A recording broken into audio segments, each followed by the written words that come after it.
गोरी गोरी बहिया में काली रंग चूड़िया हो, गोरी गोरी बहिया में काली रंग चूड़िया।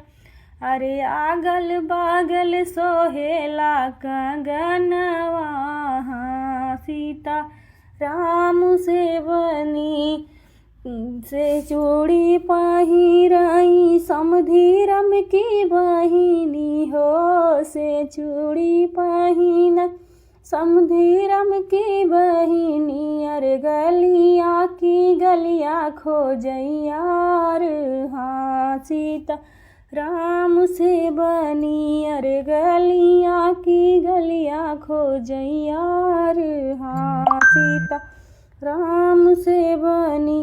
गोरी गोरी बहिया में काली रंग चूड़िया हो, अरे आगल बागल सोहेला कंगनवा, हाँ सीता राम से बनी।